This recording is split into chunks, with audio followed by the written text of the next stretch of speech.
Hello and welcome to some Star Citizen hot takes. Me and Zin have very different views on everything, and that's typically pretty good for discussion.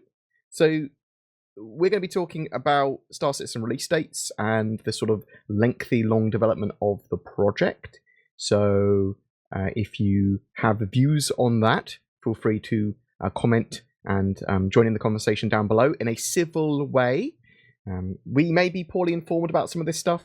We may have baba ideas, ideas that are raw that have yet to become real ideas. We might be taking a devil's advocate point of view on some stuff. We're just sort of just going to discuss this, how we see some of it, how other people might see some of it, and what we think is appropriate or not appropriate. Right, so Zin. Yes. Star Citizen has yet to come out by most metrics. Actually, no, that's not even true, okay? Star Citizen is a game that's currently in development, as is Squadron 42. Squadron 42 is not out yet. Star Citizen is kind of out in alpha, but is a long way from completion. Now. So Star Citizen is available as an alpha playtest, essentially. Yeah, so there's an interesting thing with Star Citizen because it is a playable alpha, and it is trying to, with each of its quarterly patches, because it has 4 major patches a year, it is trying to sell them and is trying to sort of market them as a released product. And Chris Roberts, although his sort of views have changed over the years, he both says Star Citizen is going to be done when it's done and there's no compromise on quality, but also that Star Citizen is kind of released already and they're going to build upon it. It's something you can play now. Yeah. So what do you think of the alpha that we can play now? Would you consider that a released product that Cloud Imperium are building on? Or do you just go, no, this is an alpha and shouldn't even be compared to early access games? So I think with what Chris Roberts was saying about it technically being released and it's something they're going to build upon, I mean, that is literally it. What you get is what they've done so far. It's not the finished product, but the finished product is going to be quite similar to what you've got. Yeah, I mean, yeah. So once they've built on it, obviously it's going to be Star Citizen still, and it might change quite a lot and get a lot more features added. But the core of the game and the skeleton is going to be the same. And it's Star Citizen. Do you think that they could potentially get a better game because of the way they're developing it with this playable alpha? So the sort of one of the arguments here and one of the things that Cloud Imperium talk about is that they get to do iterative design based on feedback from loads of players. Yeah. So do you think that will lead to a better game or just a game that takes longer to do? Do you think maybe it's sort of like a horse, people are actually making a camel because there's too many people getting involved with that process? I think it's definitely going to create a better game, I think. Okay, so you think definitely a better game? Well, I hope so. You hope? Yeah. Yeah, I think the way of doing it, if it's done properly, then it will create a better game. It will obviously take longer because instead of having a small group of people going and finding only certain things that are buggy or would prefer a different style of gameplay, you've got a lot of people who are giving opinions and such and such, you know. Yeah. Okay. Well, that's true. I think one of the arguments there is that them having to maintain a playable alpha means that lots more bugs appear, and bugs that will keep on resurfacing until they deal with the actual main issue with that bug. So a lot of the systems they've got in the game are placeholder systems or systems that they intend to replace at some point. So the same bugs keep on popping up. There's bugs that are going to be in every patch until they like address the main cause of that, which they're not going to address for like another 6 months. There are huge amounts of swathes and swathes of like gameplay, physicalized components, physical damage system, all this sort of stuff that server meshing, proper netcode. There's a tiny amount of the game that's there currently that works and that's formed. But even with that tiny amount, a lot of it's going to get replaced as they build more onto it. As you said, it takes a lot longer to build a game potentially because of that, because they could just go, no, we're not, we're doing it all privately now. Shh. We'll tell you in a few years when it's done. and then you get a game that comes out eventually. And well, yeah, I mean, I think there's still a risk, even if they do it iteratively by little steps, that you could have a No Man's Sky original release scenario where this isn't what we expected. What are your views on that? Are you worried that maybe we won't have the game as expected? Do you think there's too many ideas in the pot and too many expectations of those ideas in a certain ways that then everyone has this totally different view of what the game's going to be, or different elements of the game, that all think that their dreams are going to come true? How's that going to play out when we get a game and only a few people are truly satisfied with that? Or do you think it's going to be something for everyone? I think the problem... So, obviously, there was an initial idea for Star Citizen, which was essentially what was pitched with the Kickstarter. Yeah, so that was a spiritual successor to Wing Commander series and freelancer-type games, but more Wing Commander from Chris Roberts' heyday.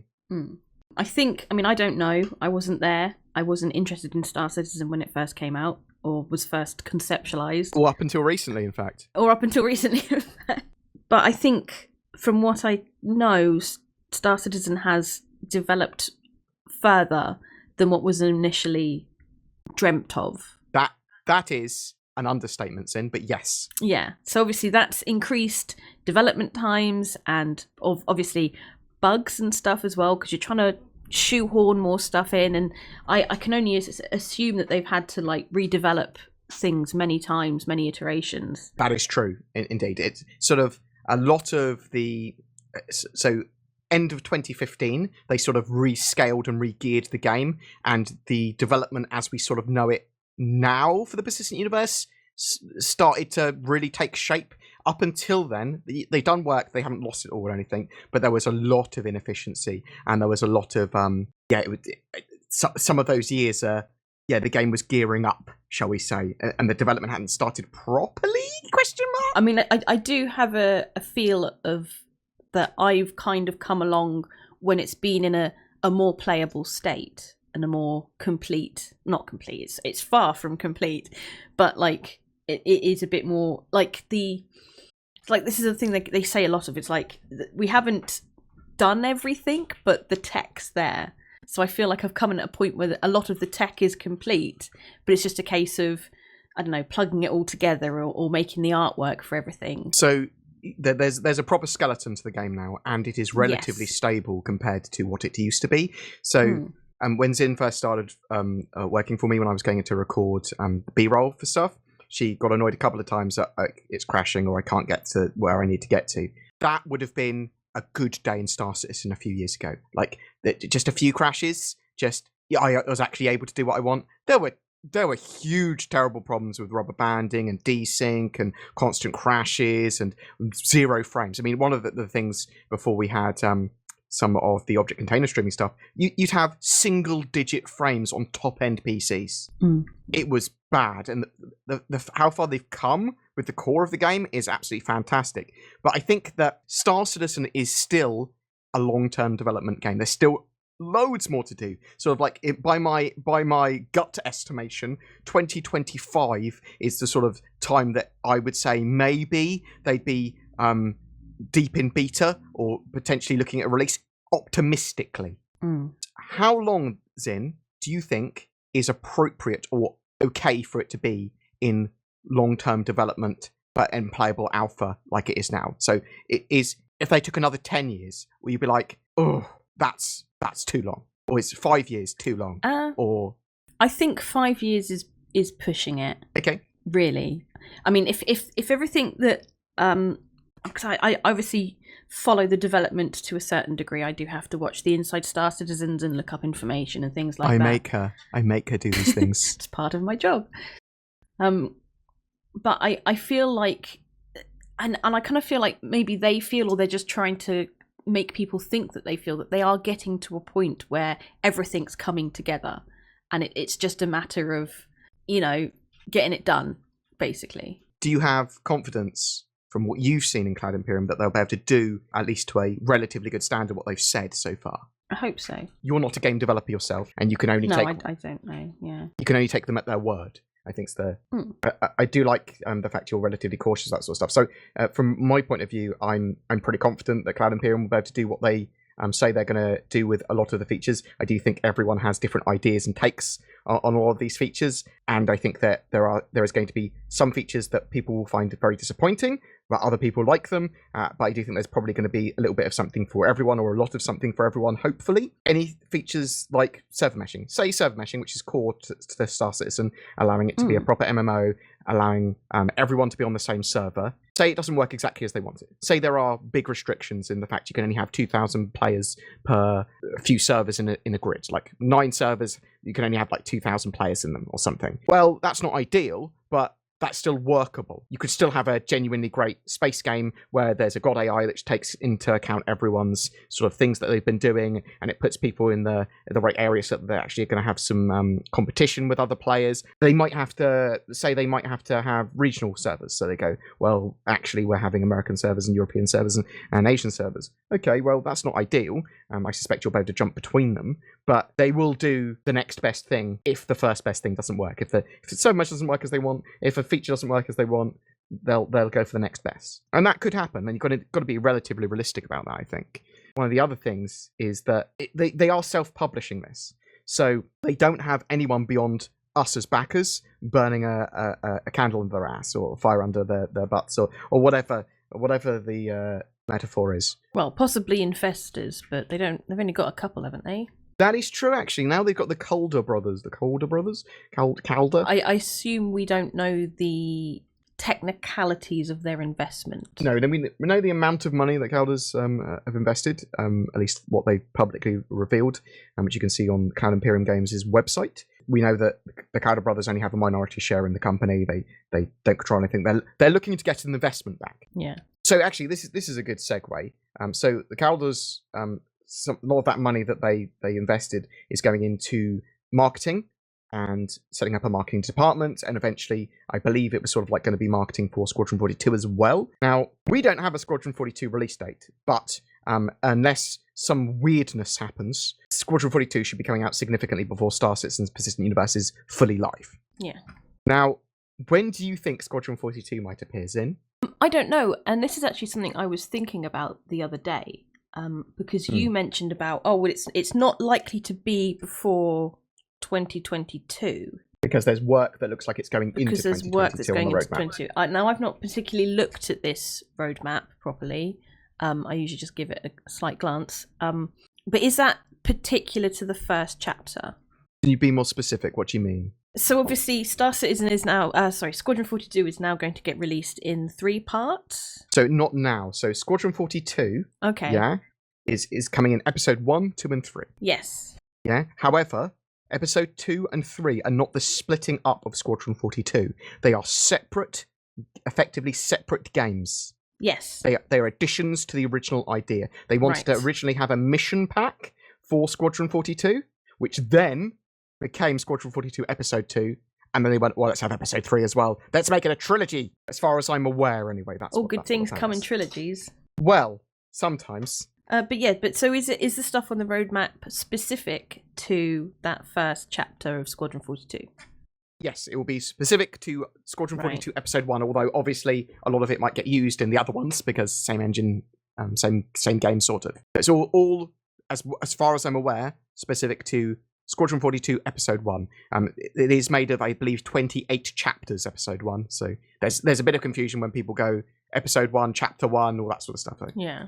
Okay, so fair enough. But I'd like to see it in 2022. I'd like to see it sooner rather than later. I would have liked to have seen it in 2016, Zin. Because obviously they were going to do the whatchamacallit, what was it? The thing where they showed off how they were getting on with Squadron 42. Briefing room. The briefing room, yes. Yes, so obviously they were going to do that, and they did do one. They announced it. They had a pre-briefing room video, as they love doing videos on videos and roadmaps of roadmaps. But anyway, so they had the briefing room pre-video, and then they had the first briefing room, and then they were like, nah, actually we're not going to do this anymore. Yeah, so they basically said with that as well that we don't want to kill the hype for Squadron, and we don't want to reveal too much of Squadron. So we'll start the briefing room or similar content again when Squadron 42 is closer to release. And that sort of makes sense. Like, they don't want spoilers, they don't want to show off too much, and the stuff they show off could be seen potentially as spoilers. I like the whole not spoiling anything. And a lot of the stuff that they're developing for Squadron 42 is finding its way into the persistent universe anyway. Yeah, I mean, I think that it's still pretty fair to say that the lion's share of development is on Squadron 42. However, a lot of the Squadron 42 base and engine and a huge amount of that can be used for the persistent universe as well. I think the worrying thing with Star Citizen and Squadron 42 is that a lot of the core gameplay is still not finished. Server meshing, physicalized components, a huge portion of stuff that is needed for that game and is needed for Squadron 42 to be released is just not done yet. Cloud Imperium have said, well, Chris Roberts, Cloud Imperium have said, no compromise, it's done when it's done. I don't like the fact that Star Citizen takes such a huge time to develop, but I do genuinely think we're going to get a great game from it at the end. So with like the playable patches each quarter then, Zin, 3.13 is coming next for us. Is that something that excites you, a new patch coming out? Or is it sort of like, I'm more of a tourist? Or what's your feelings on quarterly patches now that you've experienced a few? So I like them because it kind of forces them to make big implementations into the game. Yeah. Like, if they start failing to deliver, people are going to get angry. So they do, every quarter you'll get something substantial? Question mark? Yeah. Kind of. Well, no, it is. So a lot of the time that gets confused by, we thought we were getting this gameplay feature here as well. That's been moved out. Yeah. Well, this patch has got nothing then. So a lot of people would say that for some of the patches, even though there's actually quite a lot of content in a lot of them. Yes, some of them are a lot more bare than they should be and with features moved out, but there's typically been pretty good steps and strides for most of the patches. I'm not talking about all of them, but most of them pretty good. But yeah, I think it's good. I do look forward to them because they generally bring something new and interesting. I suppose you haven't had the despairing of, it's a new patch, it's going to be super bug. Star Citizen has previously been unplayable, as I said, single-digit frames back a few years ago. Do you have anything, Zin, that you'd like to say about Star Citizen's release dates, about the project, about Squadron 42? Any other thoughts you had? No, but I have a question for you. Oh, yes, that I was please. thinking about. Would you prefer to have development on Star Citizen stopped in order for them to focus entirely on Squadron 42 in order to get it out sooner? Really good question. No, not now, but originally, yes. So they've gone too far with this now. There's a community that want to play it, and there's quite a lot of a community that want to play it. I mean, they went over 2 million Star Citizen accounts recently. Now that's accounts, not actual users. Yeah. I think last year they had over 750,000 unique users, so 750,000 unique users. That's pretty good for a game that's not released yet, properly anyway, question mark. So if it was 2015, and they went, right, so we're going to focus on Squadron 42 first, and then we're going to bring out Star Citizen afterwards, you might get some Squadron 42 developments. Cool, I'd have been okay with that. I'd be okay with them going the other way as well, and going, well, actually, we're going to just focus on getting a good standard for the persistent universe, something that we can release, and then add modules to it later, in the same way like Elite Dangerous does. I would have been okay with that originally, but now it's too far into playable alpha. This is the way the game's made, and I don't think that going that other route, going the route that we don't have, that where they focus on Squadron or just focus on the persistent universe and sort of like don't maintain a playable alpha. I don't think they would have got the funding, and I don't think they would have had the monetization model that works in the way that it works now. They've been very crafty, and they are very good at making money. And say what you want about Star Citizen, because you think it's a scam. You're demonstrably wrong if you think it's a scam. But you could argue that it's got a bad monetization model and it's predatory. You could argue that the game's going to take 1 billion years to come out. You could argue that they, even if they have good intentions, they'll be able to provide all these features. But it is able to make money, and it is good at making money, and a lot of its fans love the game even now. What about you? I'd happily have less Star Citizen development and more Squadron 42, but I'm much more of a single player game. Thank you very much for listening to mine and Zin's hot takes. I thought it'd be worth questioning. Oh, for people that don't know, Zin is my editor for the channel. Hi. BoredGamer. Full-time editor. I'm not Zen either. Not Zen, that's a different person. So you'll see more and more of her on the channel. Obviously, she does lore posts on the channel as well now. She's doing sort of Galactopedia entries, she's doing some of the lore, and she will be appearing in lots of the gameplay, and we'll start to be doing lots of videos together, not just me or her or whatever. But if you've got any ideas for any topics you'd like us to cover, chuck them in the comments below. If you've got anything that you would like to add to the conversation, again, chuck them in the comments below. Feel free to discuss stuff with each other. Be civil, because people might have very different ideas, and people are allowed to think it's a scam if they want, even though it's demonstrably untrue. But as I said, you can argue lots of different points of view.